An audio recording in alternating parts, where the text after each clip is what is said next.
Mapagpalang araw sa inyong lahat mga sir, mga madam. Ako po yung nagbabalik ng lingkod Agent Joel dito sa bayan ng Urdaneta City. So meron lamang akong i-vlog dito na along National Highway. Ayan, along National Highway. Then ito po yung lupa. So medyo malalim siya, pero katabing-katabi siya ng government center na dito sa Urdaneta City. So meron siyang 1.7 square meter or 17,600 square meter. So ito po, katabing-katabi, malapit sa Tiplex. Ayan, 500 meters from Tiplex Urdaneta. Ayan. So napakaganda po ng property na ito. So along highway, ayan. So meron siyang 30 meters frontage. 30 meters frontage po ito. Pero malalim po siya. Pero yung presyo naman niya is mababa lang.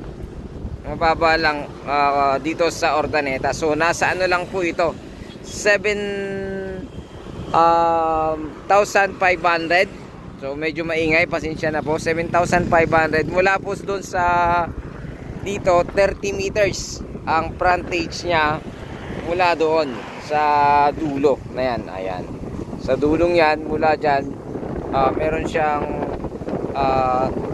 30 meters frontage mula po sa pader na yan, mga sir, mga madam. So ayun, sana magustuhan nyo po ito dito sa bayan ng Urdaneta City. Meron siyang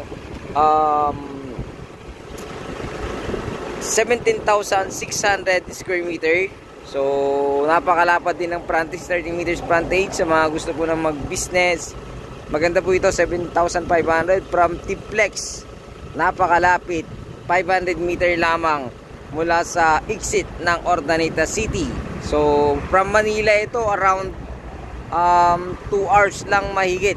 2 hours mahigit from Urdaneta to Manila. Siguro 2 hours and 10 minutes or 20 minutes, sabihin mo na, nandito ka na sa bayan na ito ng Urdaneta. So napakaganda po nito, mga sir, mga madam, sa mga potential na malls, ganon, or mga establishment na gusto nyong ilagay.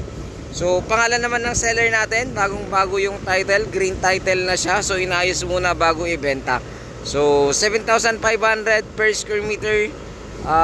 Lahat naman ng kailangang sagutin ng seller sa pagbebenta ay sasagutin niya. So ayun, muli, maraming salamat po. From town proper po ito ng Urdaneta City. Siguro around 5 to 8 minutes nandun ka na, mga sir, mga madam. Ayun, muli, ito pong yung lingkod Agent Joel. Sana magustuhan nyo po ito dito sa bayan ng Urdaneta City.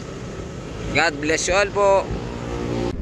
Ayan, ito yung frontage niya, mga sir, mga madam. Siguro itong itong sasakyan na ito, itong silver, tapos hanggang doon sa may Montero. Ayan,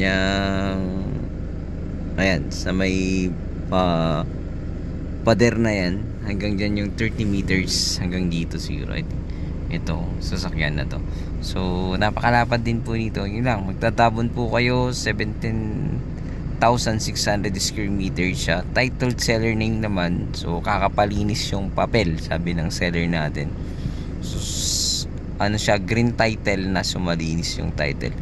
So at least may tatabunan kasi, pero katabing-katabi mo, ayan, establishment ng gobyerno.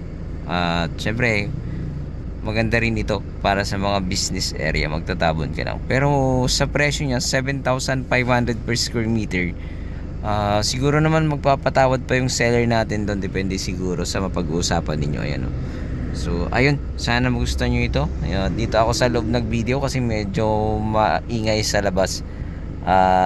So yung video ko ay medyo maingay. At the same time, marami ng tao na dumating, kaya dito na ako nag-video sa labas, ay sa loob ng sasakyan.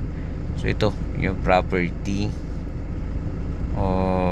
At least siguro tatabon ka, medyo malalim din siya. Mga siguro at least 2 meters more or less. Ayan, So pwedeng yung ibang part nasa pataas pa ng 2 meters kung hanggang dito. Siguro at least ano yan, 2 meters mahigit.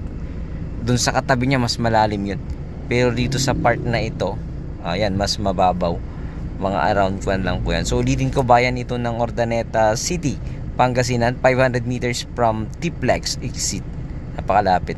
From town proper naman, around ano lang to, 8 minutes, ayan, nandun ka na. Napakaganda po nito mga sir, mga madam. So marami kang pwedeng gawin dito sa mga negosyante, at the same time sa mga ano po, gusto pong magtayo ng establishment like malls, yung mga ganon, pwede po rito. Kasi kaya lang 1.7 hectares lang siya, pero maluwang na rin po yun, 17,000. So ayun muli, ito po ay inyong lingkod, Agent Joel. Sana mo gusto nyo po, pakitawagan nyo po ako agad sa aking numero nakalagay sa aking screen sa aking Facebook account. Muli, pwede nyo po itong i-visit, tawagan nyo lamang po ako para naman po ano, kasi kitang kita naman yung katabi niya. Alam na po ninyo. At sana ay kung magustuhan nyo po ito, tawagan nyo lang po ako para naman po maipakilala ko po kayo sa mismong seller po natin. So muli, maraming salamat. God bless you all.